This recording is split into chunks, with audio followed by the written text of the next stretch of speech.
Hello guys, welcome to Anime Rampage. Today we will be reviewing Boruto episode 209 and we'll be talking about why Kawaki will betray Konoha and Naruto.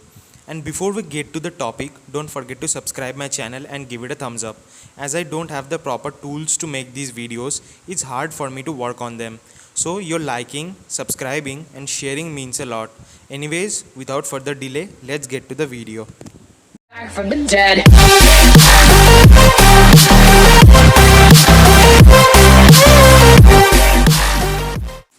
In Boruto episode 209, we get to see some character developments. We get to see Shikamaru's changed way of thinking about Kawaki.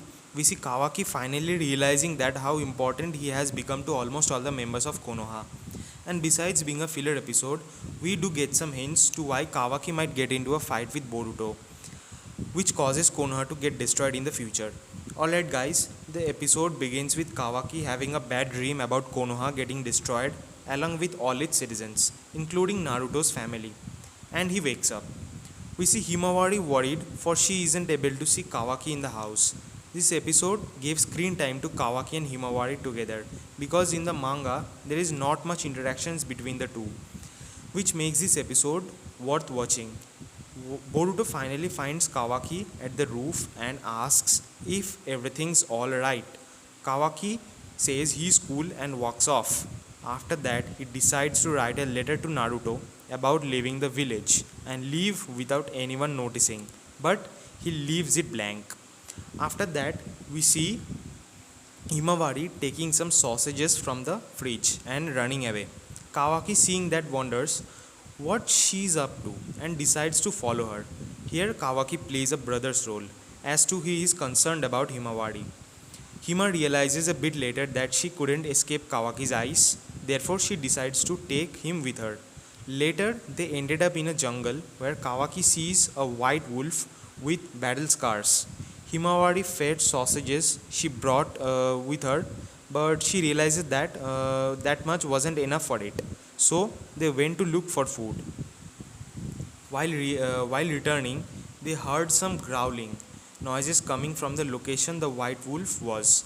After arriving, they found its friends were the ones who was making those noise, and the rest of the wolf pack, seeing Hima and Kawaki, decides to leave. After returning home, Kawaki decides to throw away the letter. Next day, both of them were off to see the wolf. And seeing them, Boruto asks that where they were going this early in the morning, but Kawaki ignores Boruto, and this makes him a bit worried about him. Guys, I think Boruto has also developed since the first time he met Kawaki. He was all jealous and suspicious of him, but as time went by, things that Kawaki did for Boruto and his family made him change his heart.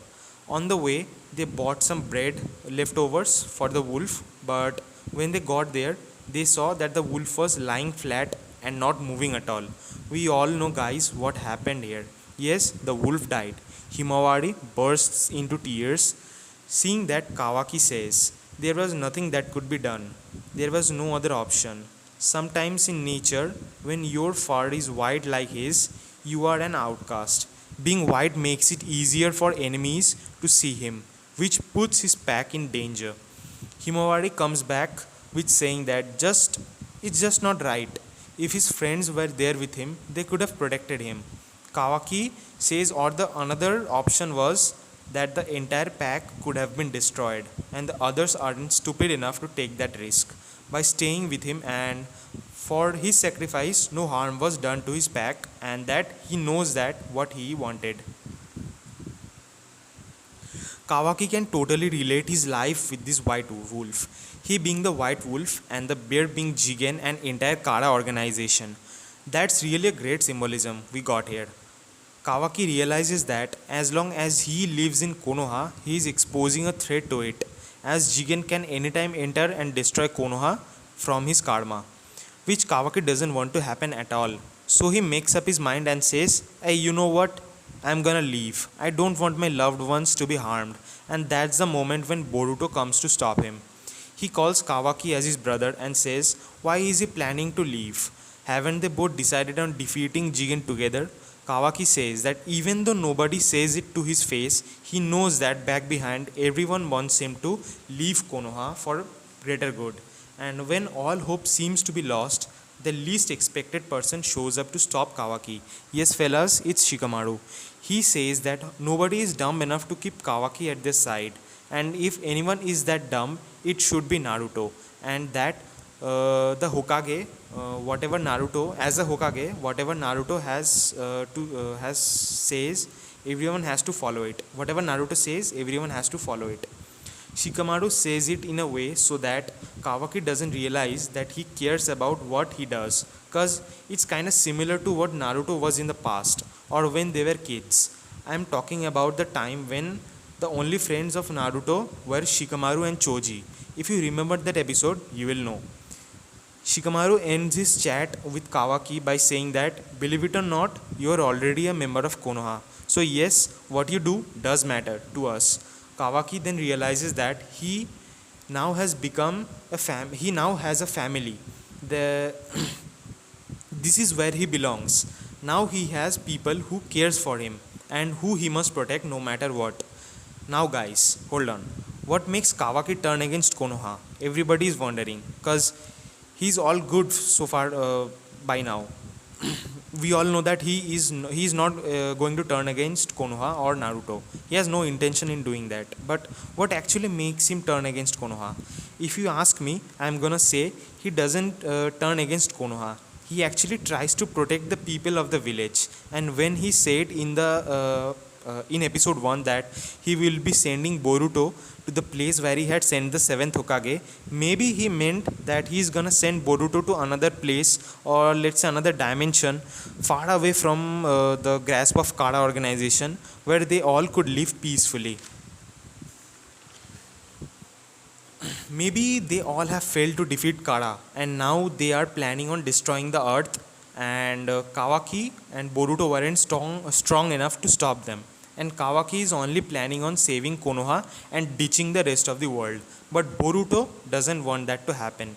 He has other friends too, not only in Konoha but in other places too. He wants to fight till death for what's rightfully there. Maybe that little fight between them is because of the disagreement. Anyways guys, that's all for the review and my theory. If you liked the video, give it a thumbs up and subscribe to my channel.